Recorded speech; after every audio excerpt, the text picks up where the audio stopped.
Hello Internet. Today you going to fix this laptop all by yourself. What I mean is, someone suggested that I should look at the pile of donor boards and maybe I'll find one that has a suitable MOSFET. And I looked and I found this MOSFET with nearly identical rating on an old 1660 with a dead core. So let's get this MOSFET out and see.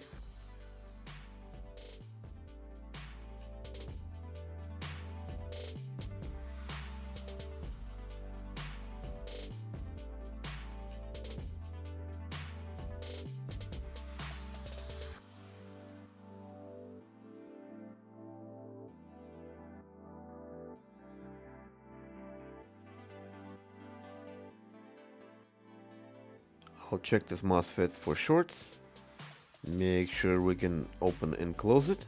And if you don't know how to test MOSFET, please check out my older videos how to test a MOSFET I made a while back when I was still a beginner. In any case, a major mistake was noted by a viewer regarding part 1 of this repair, where he said that I melted the case. So let's take a look and see. Yep, looks like I did melt it. Exactly what happens when you try to fix a laptop for the first time in your life. Oh well, at least it's not too bad. We'll see if anything needs to be done about that later. I will follow your advice and remove the board next time I need to do any type of soldering, so thank you for the tip.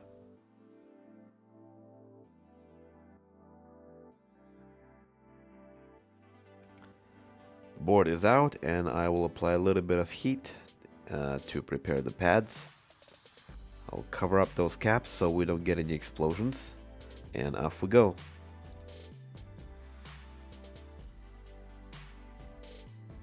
Now let's check for shorts.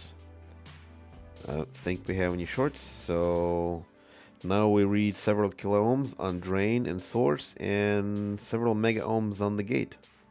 This looks promising, so let's put it back together and see if we can power it on.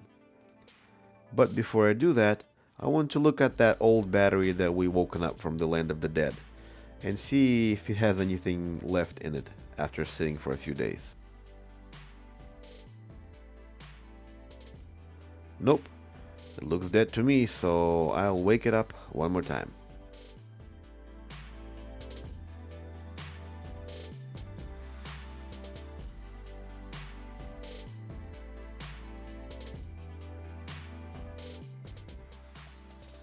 With the battery in place, let's plug it in and see if anything blows up. Nothing blew up, and I also don't see any LEDs lighting up. So powering it on seems to work, so my guess is LED does not turn on because the battery is not connected.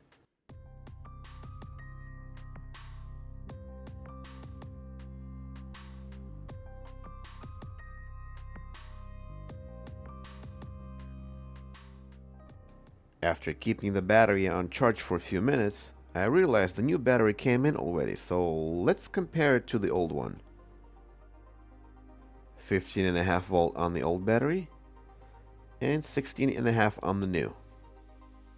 Okay, out with the old, in with the new. I don't feel too comfortable leaving this twice resurrected dead battery in there, so since we have a newer one, might as well just use that. We'll be better off in the long run. In any case, I finally booted into Windows, and then I ran firmware, which indicated that we're not crashing anymore. However, I ran into another problem, where as soon as I plug in the HDMI cable, battery stops charging. Power supply indicator is no longer on, unless I cycle the power, which makes me wonder, is it the power supply?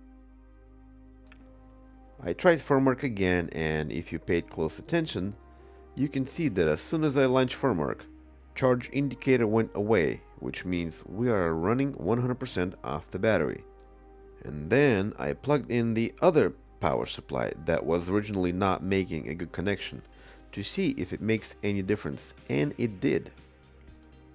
Firmware immediately ran smoother, and now we have found a real problem.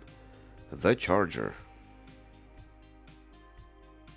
Temporary fix to use this charger was to slightly bend the tip inside the connector so it makes contact with the jack a little better and run more tests. Before I ran the test, I thought it would be a good idea to reapply thermal paste on the CPU and the GPU. You should do that every time you mess with thermal interface, so let's get that done. And then I followed up with closing the back cover, adding a few of my own screws, just so that we can all see just how terrible that melt looks like when it's fully assembled.